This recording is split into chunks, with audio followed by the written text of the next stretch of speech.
परमाणु क्रमांक क्या होता है और परमाणु द्रव्यमान क्या है। और तीसरे नंबर पर है परमाणु द्रव्यमान संख्या। द्रव्यमान संख्या क्या होती है। ये तीन टॉपिक अच्छी तरह से हम एक्सप्लेन करेंगे इस वीडियो में। यह 9th क्लास में इसके बारे में महत्वपूर्ण प्रश्न पूछे जाते हैं। परमाणु क्रमांक क्या है और परमाणु द्रव्यमान क्या है।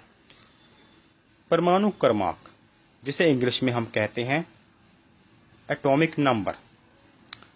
प्रत्येक तत्व में, बच्चों आपने देखा होगा, प्रत्येक तत्व में परमाणु क्रमांक की संख्या अलग अलग होती है।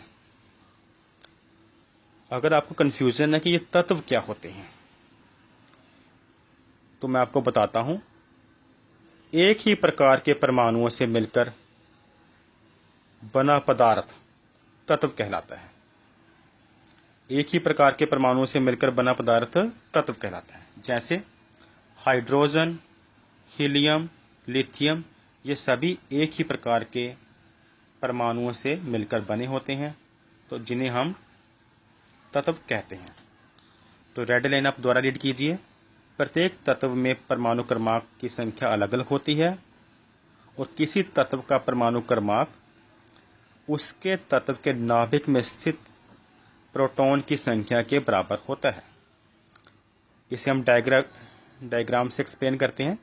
जैसे ये रेड कलर का सर्कल है, यह परमाणु है जहां पर इलेक्ट्रॉन रिवॉल्व करते हैं, और ये ब्लू कलर का नाभिक। नाभिकीय कणों प्रोटॉन और न्यूट्रॉन से बने होते हैं। जो न्यूक्लियस होता है परमाणु के सेंटर में, एटम के सेंटर में न्यूक्लियस होता है, जिसे हम हिंदी में कहते हैं नाभिक। उसमें होते हैं प्रोटॉन और न्यूट्रॉन। और हमारा परमाणु क्रमांक क्या है? प्रोटॉन की संख्या। किसी परमाणु में जितने प्रोटॉनों की संख्या होगी उतना ही उसका परमाणु क्रमांक होगा, और इसे Z प्रतीक से प्रदर्शित किया जाता है। Z प्रतीक से।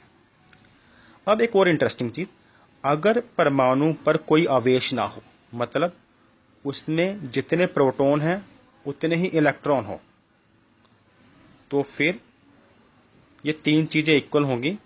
इलेक्ट्रॉन तथा प्रोटॉन की संख्या बराबर होगी उसमें, और वो परमाणु क्रमांक संख्या ही होगी। कहने का मतलब, अगर आपको कोई एक चीज पता है तो आप बाकी की दो चीजें निकाल सकते हो। अगर मैं आपको बोलूं कि किसी परमाणु में 5 इलेक्ट्रॉन है, तो आप बताओगे उसका परमाणु क्रमांक भी 5 होगा, क्योंकि उसमें कोई आवेश नहीं है।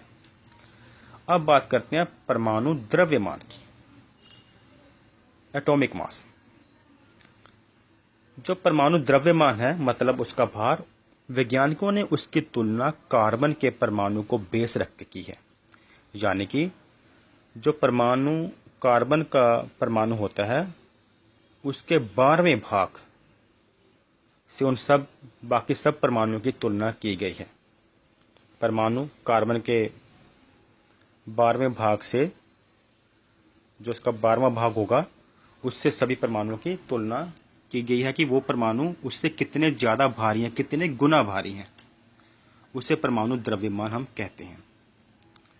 अब हम बात करते हैं द्रव्यमान संख्या की। द्रव्यमान संख्या क्या होती है? नाभिक के अंदर प्रोटॉन और न्यूट्रॉन होते हैं, आपको पता है। और जो ये द्रव्यमान संख्या है वह प्रोटॉन तथा न्यूट्रॉन की संख्या का योग होता है।